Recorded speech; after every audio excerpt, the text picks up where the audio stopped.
Hey guys, এই ভিডিওতে দেখাবো হচ্ছে ইউটিউব স্টুডিওর কন্টেন্ট অপশনটা দিয়ে কি করা যায়। এটা আসলে কেন দেওয়া হয়েছে তো সেটা নিয়ে কথা বলবো। তো ইউটিউব স্টুডিও অন করার পর কিন্তু প্রথম ইন্টারফেস এটা চলে আসে। তো আমি প্রথমে কিন্তু এই যে কন্টেন্টে আসবো, কারণ আমি কন্টেন্ট সম্পর্কে এখানে বলবো। তো কন্টেন্টে চলে আসলে কিন্তু এখানে প্রথমে টাইপ থাকে, তারপর ভিজিবিলিটি থাকে, ভিউজ থাকে, রেস্ট্রিকশন থাকে। তো এটাতে চেক করতে পারেন, টাইপে ক্লিক করেছে শুধুমাত্র ভিডিওগুলো চেক করতে চাইলে ভিডিওতে ক্লিক করে অ্যাপ্লাই দিবেন। এখানে যতগুলো ভিডিও আছে সবগুলো ভিডিও আসবে। আবার ক্রস দিয়ে হচ্ছে আমি যদি চাই হচ্ছে শুধুমাত্র শর্টস ভিডিওগুলো আনবো, তো শর্টসে ক্লিক করে অ্যাপ্লাই দিব। এই যে শর্টস ভিডিওগুলো আমার সামনে চলে আসবে, তো আমি ভিডিওগুলো দেখতে পারবো খুব সহজে। তো এইভাবে হচ্ছে আবার লাইভ দিলে লাইভেও চলে আসবো। এখানে যতগুলো আছে লাইভ বা প্লেলিস্ট, যেটা ক্লিক করবেন সেটাও চলে আসবে। প্রথম রিজাল্ট এটা আসে। তো আমি হচ্ছে ভিডিও, এখান থেকে আমি সবগুলা ভিডিও, এই জায়গা থেকে ভিউ অল দিয়ে কিন্তু সবগুলা ভিডিও সম্পর্কে আমি জানতে পারি ডিটেলস, আমার আপলোড করা ভিডিও। আর নিচের অপশন থেকে এটা থেকে আমি হচ্ছে শর্টস ভিডিওগুলো সম্পর্কে জানতে পারি। এই যে সকল শর্টস ভিডিওগুলো কিন্তু এখানে, তো এই জায়গা থেকে জানি আমি। আর নিচে হচ্ছে প্লে লিস্টগুলো, এই যে আমার চ্যানেল যত প্লে লিস্ট আছে এখানে, তো এগুলো সম্পর্কে ডিটেলস জানতে পারি।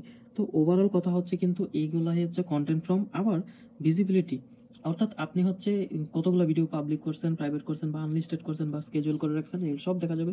তো আমার কোনো প্রাইভেট ভিডিও আছে কিনা আমি এটা অ্যাপ্লাই করে দেখি। আমি সবগুলোই পাবলিক করা, আমি কোনো প্রাইভেট ভিডিও নাই, আমার সব পাবলিক করা। এই যে পাবলিক দিলে পাবলিকের সবগুলো দেখাবো। আনলিস্টেড আছে কিনা আমি সেটা দেখতে পারি, একই সাথে দুইটাও দেখতে পারেন। আমি আনলিস্টেডগুলো দেখবো এখন, আমার কোনো আনলিস্টেড করা ভিডিও নাই। তো এরকম আর কি, এইভাবে হচ্ছে সবগুলো চেক করবেন। তারপর হচ্ছে ভিউজ, এই ভিউজ হচ্ছে মোর দেন, এখানে যদি নাম্বার দেন, যেমন হচ্ছে 500 ভিউ, মোর দেন 500-র উপরে যে ভিউগুলো আছে সেই ভিডিওগুলো শুধুমাত্র আমার কাছে আসবে। দেখেন 500-র উপরে যতগুলো ভিডিও আছে ভিউজ, সবগুলা ভিডিও শুধুমাত্র আসছে, আর নিচেরগুলো আসে নাই। তো এইভাবে আপনারা চ্যানেল সম্পর্কে খুব তাড়াতাড়ি সবকিছু দেওয়ার আছে। এই অপশনটা হচ্ছে রেস্ট্রিকশন, এটা যদি রেস্ট্রিকশনটা দেখাই, রেস্ট্রিকশনগুলো, তারপর রেস্ট্রিকশনে আসলে হচ্ছে এখানে দেখেছে মিট ফর কিড। এই kid by set by you, আর একটা set to meant for kid by YouTube, আর একটা not meant for kid, not set, এরকম।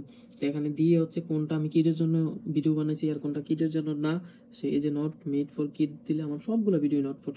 কিন্তু যখন হচ্ছে এরকম আমি মেড ফর কিড দিয়ে হচ্ছে কোনো ভিডিও বানাইছি নি, বা ইউটিউব কোনো কিডের ভিডিও দিছি নি, আমার সেটা যদি দেখি, আমার একটা ভিডিও নাই কিডদের জন্য, মানে বাচ্চাদের জন্য কোনো ভিডিও আমি তৈরি করিনি। তো এই হচ্ছে ইউটিউব স্টুডিওর কন্টেন্ট ফ্রমের বিস্তারিত। তো আপনারা কোনো কিছু জানার বাকি থাকলে কমেন্টস করুন, আরও জানাবো নেক্সট ভিডিওতে অ্যানালিটিক্স সম্পর্কে বলবো। ধন্যবাদ সবাইকে।